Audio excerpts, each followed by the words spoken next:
So the universal perspective, this is just a basic idea of what I think happens. How the universe flows through you and back into the universe again. Those of you who are in marketing, we talked about a flow. And it's a flow, you can say it's a flow through God and back to you again. It's a flow through the universe. It's a flow through your higher self. It's a flow through higher consciousness. It's a flow through more than you are and coming back to you again. So your growth is in here, in the universe, in this space up here. That's your potential. And you are the self. And you have to learn to be, you can learn to be in the flow so that you are dipping into a higher consciousness, a higher you. There's a more knowledgeable you. I call it the, I forgot now, but it's a place where it's more than you even know about yourself. It's a higher self. Or if you want it to be external, well, you can. I kind of view it as an internal process. You are flowing through you. You are the universe, and you are whole with the universe, and the universe is flowing through you. And as you allow that flow to happen, this is called the universal flow. Okay? And if you flow completely without any resistance, then you'll be in harmony with the universe. It won't mean you'll know everything, but you'll be in harmony with the flow of the universe. So it's like this. Here comes the universe to me. If the universe flows, I don't flow through the universe. I don't flow through the universe. The universe flows through me. So here it comes. Higher knowledge, higher wisdom, greater expansion. And as I stay open to it, it comes into me, in which I grow my consciousness and I feel the energy and I get hyped and excited and then I let it go back. I don't hold on to it. That's the letting go we have to do. So that the universe keeps coming back around and it flows through me like this. If you think of it as a force or an energy source, then the energy source just continues. I become a part of this huge energy source. But if I block it here and say, I'm not aware, I'm going to close down, I'm going to go into denial, I'm going to go, bleh, that's going to hurt. You're going to feel that in your body and in your emotions. You're going to feel that pain of resistance. Now you've blocked it. Or if you try to hold on to it here and not let it out, then again, you're stopping up this flow, and you can stop it up in two places. Here where you let it in, and here where you let it out. So you go from this to this. So you see, you're not moving through the universe. From my perspective, you're allowing the universe to fill you up. And you then are the manifestation of the universe. In other words, you're the one that turns energy into manifestation. What happens? You turn it into therapy. You turn it into your bodies. You turn it into your personality. You turn it into your life. You do the manifesting. The universe uses you to manifest reality. Can't manifest reality on its own. It needs you. So you're the vessel through which you flow the manifestation of reality. The being you really want to be. And on earth, the way you really want to feel. Questions?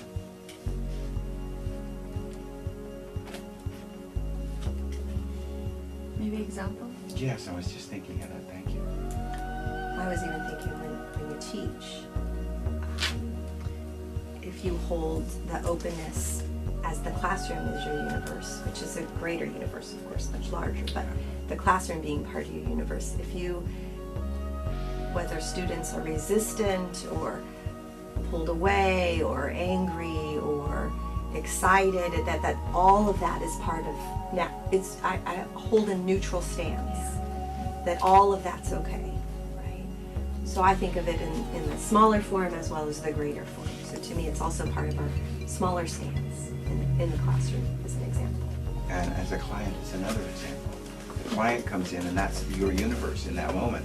That's your focus. Right. That's your universe. And you have to let their processes flow through you too. And not resist that they're lousy parents and that they beat up their kid. It can get pretty horrible the way people do. The universe is going to show up to you in some pretty horrible ways sometimes.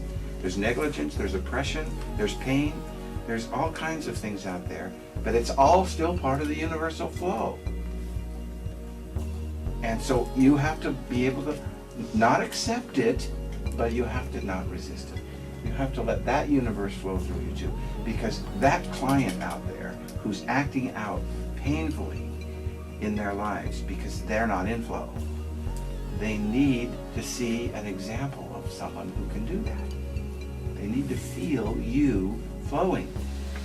You become the best teacher is in your modeling flowing. So no matter, even if they hit your countertransference, you go, oh shit, I can't deal with that woman, she's too bitchy like my mother. We have to learn, no, that's just your resistance to the flow of the universe. Open and feel all the feelings of how bitchy and mean she is, but just stay open to it. Because that's when you block the flow, you hurt yourself. Injury is blocking the flow. Sickness is blocking the flow. Pain and struggle are blocking the flow. And there's no reason for you to block the flow no matter how ugly the universe looks to you. I'm having fun with Republicans nowadays. I'm watching this stance of party loyalty and to hell with the American people, and I have to laugh. When I laugh, I know that I've opened to the flow. It's just like, it's so silly. And then I can feel the joy of allowing the flow to happen, even when I see this crazy making stuff going on in it. No offense to Republicans in the room. Countertransference, back to that. So we acknowledge our own countertransference, okay, it's a block, but then we visualize the flowing around our own countertransference. Okay. Yes, you're not eliminating any of your resistance. You're just not allowing it to block the flow. Okay. You're feeling it, you're still upset, you still think she's a crackpot, you still think she's mishandling her children, and it's still all inside your experience, but you're not going to block the flow. Even to your own resistance, you can't block the flow.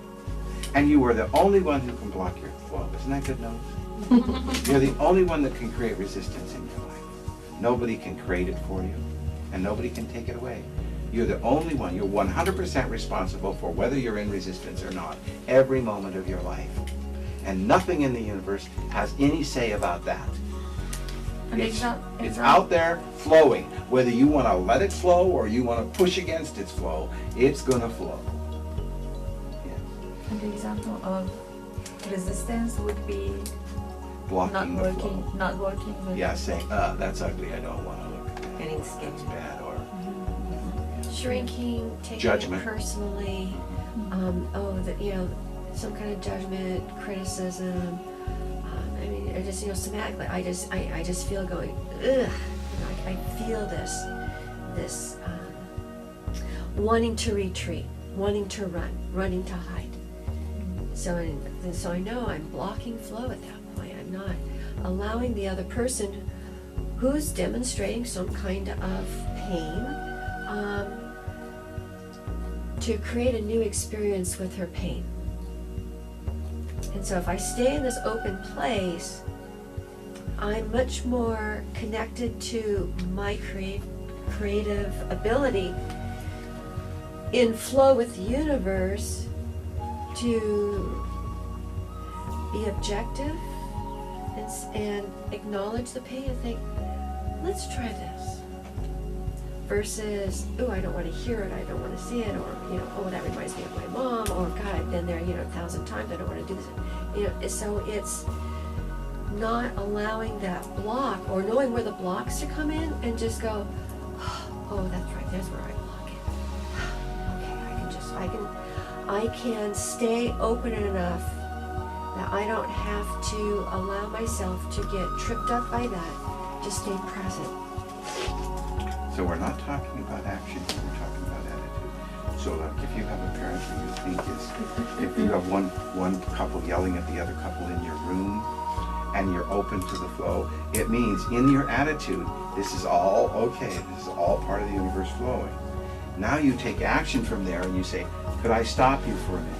Mary instead of blaming your husband right now? Could you? Bob instead of do. So we're going to take action, but we're not going to take action from a blocked flow. Like, this is bad. Would you two? What's wrong with you two? Look what you're doing. That's a blocked flow action. An open flow action is all of this makes sense to me.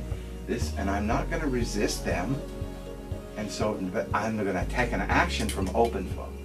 Now we'll step up and fiddle. Right now we're just talking attitude here, not action.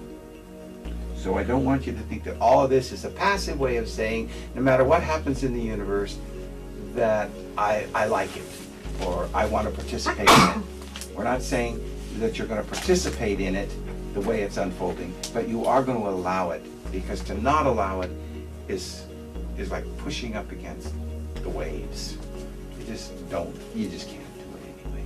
So you learn the flow, but you act from that openness as well. Yeah. Can you say more about the difference between the passive acceptance, like the passive part that you were talking about, and Well, the and passive part would acceptance? say, all is well, and I'm going to let this person continue to pound a nail through my foot. All is well, it's just the universe unfolding, and it is. And I get to get up and stop him. And I get to say, I'm here at a spiritual level, I'm here at a human level too. So this is kind of like a spiritual, but we're here and we need to protect ourselves, and we need to not enter systems we don't want to, and we need to not put ourselves in situations that cause us to shrink and swell up. So the outer, there's the inner and the outer. I'm suggesting to you that inner first. Outer action will work much better from an inner place of flow. So basically you're saying that there is a flow and there is a manifestation. And so Yes. to be in a flow is the inner stance, and the action is the manifestation. That's what we That's choose right. That's how how to your world is manifest. showing up to you. That's the And that's manifestation. our choice how we choose. And then we to- have to act from that, from loving human beings who set limits and say, I'm not willing to participate in any abuse in my world, coming in or going out. Those are the kinds of limits we start making for ourselves in the manifested world. Right? So we need to do both of those things. So this isn't a passive process at all.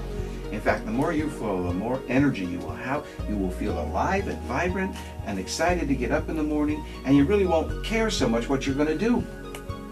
You just know you're waiting for you're just anticipating an exciting day, because all this flow is going through you.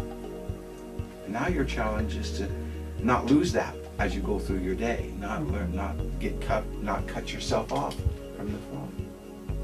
And to give to people how our profession is such a great profession for flow, because not only can we fill ourselves up with flow, but our clients so badly want it, you know? And when we flow out love to them unconditionally, and we start teaching them and helping them, they feel our loving center in the center of it all.